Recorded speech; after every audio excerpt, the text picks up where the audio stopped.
اب میں تمہاری کوئی مدد نہیں کر سکتا. اور اس وقت پھر خدا ہی کو پکارتا ہے تو دل کی گہرائیوں سے جانتا ہے کہ معبود اور ہے، اور اس کے باوجود دیدہ دانستہ جھوٹے معبودوں کی پیروی کرتا ہے. یہ ہے علی علم، حقیقت میں علم ہے، یہ خدا نہیں ہے.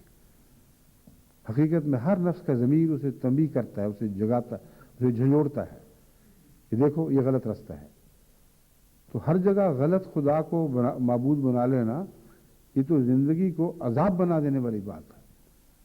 اور اسی سے بنی نوع انسان کی زندگی آج کی دنیا میں جہنم بن گئی ہے اور بنتی چلی جا رہی ہے. اب اس سے اگلا جو معاملہ ہے اس میں ہے تفاخر، زینت و تفاخر. اب زینت اور تفاخر کے لحاظ سے اب دیکھیں کہ کس طرح ہمارے روزمرہ کی زندگی میں زینت اور تفاخر نے کتنی بڑی تباہی پھیلا رکھی ہے.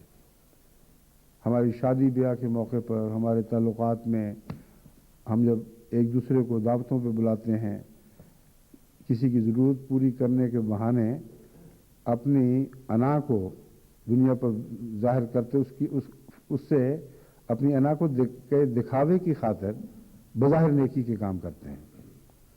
یہ زینت اور تفاخر ہے، اس سے زیادہ اس کی کوئی حیثیت نہیں.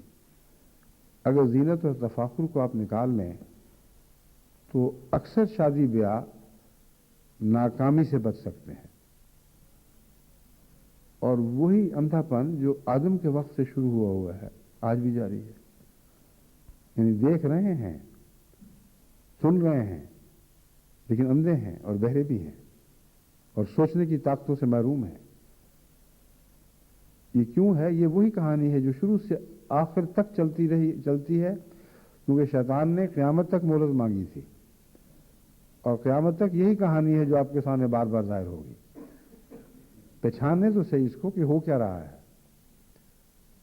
اب لوگ قرض اٹھا لیتے ہیں شادیوں کی خاطر، یا اپنے دکھاوے کے لیے کوئی دعوتیں کر رہے ہیں، بڑی بڑی مہمان نوازی میں غلف کر رہے ہیں. جو بھی خرچ ہیں ان میں اگر نفس خدا ہے تو خرچ ایک تو بے محل ہوگا اور دوسرے ضرورت سے زیادہ ہوگا. اور یہ جو ضرورت سے زیادہ کا شیطان ہے، اسے خدا تعالیٰ نے شیطان ہی قرار دیا ہے، اور اس کے نتیجے میں بہت بڑی تباہی ملتی ہے. تباہی معاشرے کے سکون برباد ہوتا ہے، اور انسانی رہن سہن پر ایک بہت بڑی تباہی وارد ہوتی ہے. چنانچہ قرآن کریم نے اس مضمون کو یوں بیان فرمایا ہے: وَآتِ ذَا الْقُرْبَى حَقَّهُ وَالْمِسْكِينَ وَابْنَ السَّبِيلِ وَلَا تُبَذِّرْ تَبْذِيرًا. کہ دیکھو، جب خدا نے تمہیں خرچ کا حکم دیا ہے تو خدا کی خاطر خرچ کرنا ہے. اگر تم خرچ تو کرو مگر اپنی خاطر کرو تو پھر تم خدا کی عبادت نہیں کر رہے، کسی اور کی عبادت کرو گے. اللہ تعالیٰ تو تمہیں یہ فرماتا ہے کہ آتِ ذَا الْقُرْبَى حَقَّهُ، جو اقربا ہیں ان کا حق ادا کرو. کتنے ہی ہیں جو امیر ہو گئے اور اقربا کا حق بھول گئے، اور اپنے دولتیں اکٹھی کرنے، اپنے دکھاوے میں مگن رہے. یہ نہیں دیکھا کہ فلاں قریبی، فلاں عزیز کس حال میں زندگی بسر کر رہا ہے. والمسکینہ، اور جو قریب نہیں بھی ہے ویسے مسکین ہے، بیچارہ گرا پڑا، اس کی ضرورتوں کا خیال کر کے جو خدا نے تمہیں زائد عطا فرمایا ہے اس میں اس کو شریک کرنے کی کوشش کرو. یہ تب ہو سکتا ہے اگر خدا معبود ہو. وابن السبیل، اور راستہ چلتے کا بھی خیال رکھو. اب دیکھیں خدا تعالیٰ نے انسانی برادری کو کتنی وسعت عطا فرما دی اور نفسانیت کے ہر پہلو کا ازالہ فرما دیا.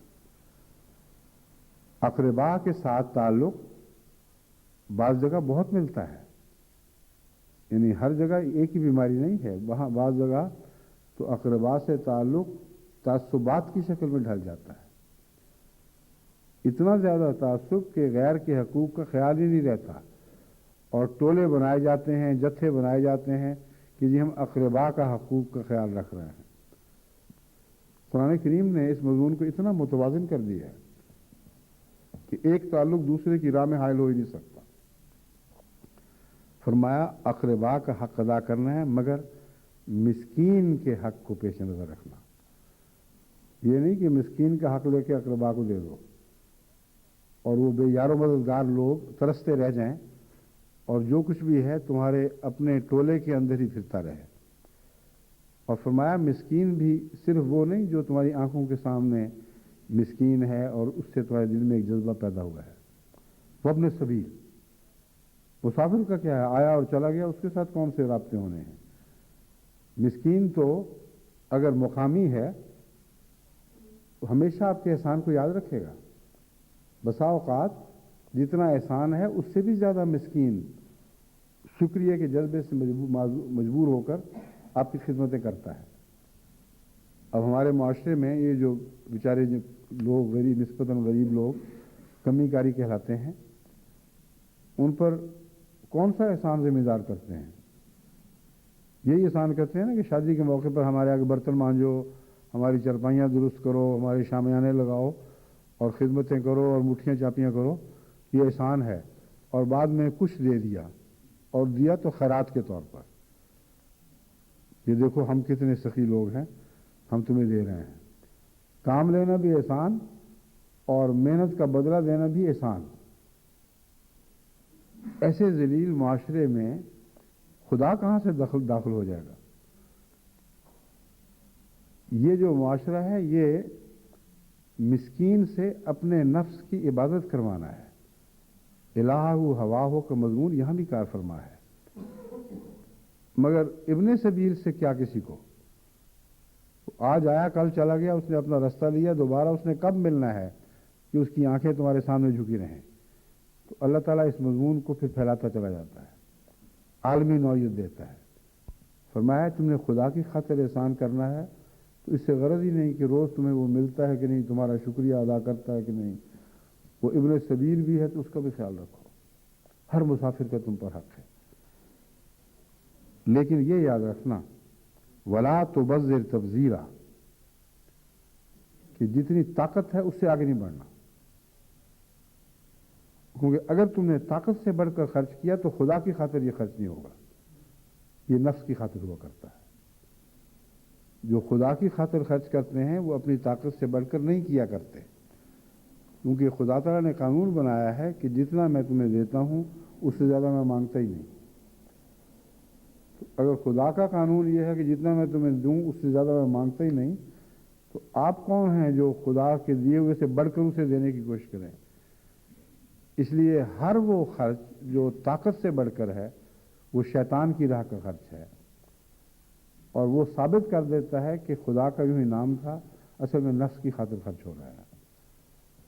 چنانچہ خدا تعالیٰ فرماتا ہے لا تبذر تبذیرا, دیکھو حد سے زیادہ اسراف سے کام نہ لینا کہ کھلے خرچ کرتے پھرو. یہ اس بہانے کہ خدا نے فرمایا ہے اقربا کے لیے خرچ کرو, مسکینوں کے لیے خرچ کرو, مسافروں کے لیے خرچ کرو. بعض لوگ سبیلیں لگوا دیتے ہیں اور کئی قسم کے ایسے کام کرتے ہیں. اگر یہ تمہاری توفیق سے بڑھ کر ہوا اور حد سے زیادہ ہوا اور توازن بگڑ گئے تو فرمایا کانو ان المبذرین کانو اخوان الشیاطین وکان الشیطان لربہ کفورا. تو یہ تو تم پھر شیطان کے دھوکے میں آ گئے, اس کے جنگل میں پھنس گئے, کیونکہ مبذر شیطان کا بھائی ہوتا ہے. کان الشیطان وہ اخوان الشیاطین یعنی کئی قسم کے شیطانوں کا بھائی ہوتا ہے. اب دیکھنے والی بات یہ ہے کہ اسی آیت میں ایک جگہ شیطان فرمایا ہے, ایک جگہ شیاطین فرمایا ہے. اس میں کیا حکمت ہے؟ وہ شیاطین اچانک ایک شیطان کیسے بن گئے؟ کیونکہ فرماتا ہے ان المبذرین کانوا اخوان الشیاطین وکان الشیطان لربہ کفورا. مبذر یعنی اسراف کرنے والے, حد سے زیادہ بڑھنے والے, یہ تو شیطانوں کے بھائی ہیں, اور شیطان اپنے رب کا ناشکرا تھا. تو دراصل شیطان کی تمثیل پر جو انسان پیدا ہوتے ہیں وہ ہمیشہ نفس کی خاطر خرچ کرنے والوں کو گھیر لیا کرتے ہیں, اور اس کے نتیجے میں وہ ہمیشہ خائب و خاسر رہتے ہیں، بد انجام کو پہنچتے ہیں. وہ جو ان کے ماں باپ نے محنت سے کمائے تھے وہ سب چیزیں ضائع کر بیٹھتے ہیں. تو ایک شیطان نہیں، کئی شیاطین لگ جاتے ہیں. ان کے ارد گرد جو ٹولہ ہے وہی ان کی بڑی تعریفیں کر رہا ہوتا ہے کہ تو واہ جی واہ، کو خرچ سیکھے تو آپ سے سیکھے. کیا بات ہے، آپ نے تو مہمان نوازی کی حد ہی کر دی، اور اس طرح آپ نے خرچ کیا اور بڑی شہرت ہوئی. آپ نے جو اپنی بیٹی کی شادی کی ہے بہت ہی مشہور ہوئی ہے، اتنا لوگ باتیں کر رہے ہیں، کہتے ہیں بلے بلے شادی ہو تو یہ ہو. اور اس طرح پاگل بنا بنا کے ان کی جائیدادیں بکوا دیتے، ان پہ قرضے چڑھوا دیتے، اور جب سب کچھ ہاتھ سے جاتا ہے تو آپ بھی ہاتھ سے چلے جاتے ہیں. پھر وہ اگر ان کا دروازہ کھٹکھٹائیں گے تو دوسرے دروازے سے باہر نکل جائیں گے. یہ شیاطین ہیں. اور شیطان کی جہاں خصلت کی بات کی گئی ہے وہاں اکیلا شیطان استعمال ہوا ہے. ایک شیطان ہو یا دو ہوں یا 10,000 ہوں، شیطان کی خصلت یہ ہے کہ اپنے رب کا نہ شکرہ ہوا کرتا ہے، اور کسی چیز کو محل پر نہ خرچ کرنا یہ بھی نہ شکرہ پن ہے. بے محل استعمال کرنا یا جتنی طاقت ہے اس سے بڑھ کر استعمال کرنا یہ بھی نہ شکرہ پن ہے. شیطان نے جتنی صلاحیتیں خدا نے اس کو دی تھیں ان کو بے محل استعمال کیا، یہ اس کا نہ شکرہ پن تھا. ورنہ صلاحیتیں بہت تھیں، تھا تو آگ سے پیدا ہوا، لیکن یہ صلاحیتیں نہ ہوتی تو ساری دنیا پر اپنے دھوکے کے ذریعے اتنا بڑا کنٹرول، اتنا بڑا عروج کیسے حاصل کر لیتا. اکثر خدا کے بندے جو اصل میں اس کے بندے نہیں تھے ان پر قبضہ کر بیٹھا ہے اور دنیا کو فساد سے بھر دیا ہے. اور فرشتوں بیچاروں کا صرف اتنا قصور تھا کہ فساد سے شیطان نے بھرنا تھا، فرشتے سے آدم بھرے گا. انہوں نے دنیا کو فساد سے بھرنا تھا جنہوں نے آدم کی عادات سے انکار کرنا تھا. اور آدم نے تو اس کو دوبارہ اس حالت کو بدلنے کی ایک کوشش کرنی تھی. وہ جو منکرین ہیں، جو ناشکرے ہیں، انہیں واپس اقرار اور شکر کے مقام پر لا کے کھڑا کرنا تھا. تو یہ وہ کہانی جو ازل سے چلی آ رہی ہے، ازل تک اسی طرح جاری رہے گی. جب تک دنیا زمین و آسمان قائم ہے یہی کچھ ہم ہوتا دیکھتے آئے ہیں، یہی کچھ ہوتا رہے گا. اور یہ اندھیرے علم کے اندھیرے ہیں اور روشنیوں کے اندھیرے ہیں. وہ شخص جو اسراف کر رہا ہے اس کو آنکھیں اس کی کھلی ہیں، وہ دیکھ رہا ہے کہ کتنا مجھے مزہ آ رہا ہے، کتنی میری شہرت ہو رہی ہے، کتنی میری ناموس بڑھ رہی ہے. کیوں اس کو مزہ آ رہا ہے؟ نفس کو کی عبادت ہو رہی ہے. وہ سمجھتے ہیں سارے میرے نفس کے سامنے سر جھکا رہے ہیں. تو اپنی عبادت کا مزہ اٹھا رہا ہے وہ دراصل. اور جو اپنی عبادت کرواتا ہے اور اپنی عبادت کرتا ہے اس کے مقدم میں ہلاکت کے سوا کچھ بھی نہیں ہے. اس کے علاوہ بھی اس کی بہت سی شکلیں ہیں جو میں انشاءاللہ تعالی آئندہ خطبے میں آپ کے سامنے پیش کروں گا. اور یہ بہت اہم مضمون ہے اندھیروں کی نوعیت کو سمجھنا اور ان کی نشاندہی کرنا. اگر آپ اندھیرے دیکھنے لگ جائیں تو روشنی کیوں نظر نہیں آئے گی آپ کو؟ اندھیرے سمجھیں گے تو پھر روشنی سمجھ آئے گی. ان سے بچ سکتے ہیں تو پھر روشنی کی طرف رخ کریں گے. پتہ لگے کہ کون سے پردے پڑے ہوئے ہیں جو کانوں پر بھی اور ہیں آنکھوں پہ بھی، دل کو بھی اپنی لپیٹ میں لیے ہوئے ہیں. پھر آپ کو تدبیر سمجھ آئے گی کہ کیسے ان سے نجات حاصل کرنی ہے. اللہ تعالی ہمیں اس کی توفیق عطا فرمائے. یہ مضمون بظاہر باریک ہے مگر باریک نہیں، بہت موٹا مضمون ہے.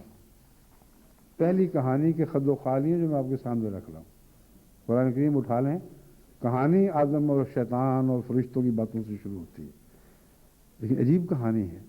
چند لفظوں میں بیان ہوئی اور ساری انسانی تاریخ کو ڈھانپ لیا اور ہمیشہ ہمیشہ کے لیے ساری انسانی تاریخ پر حاوی ہو گئی.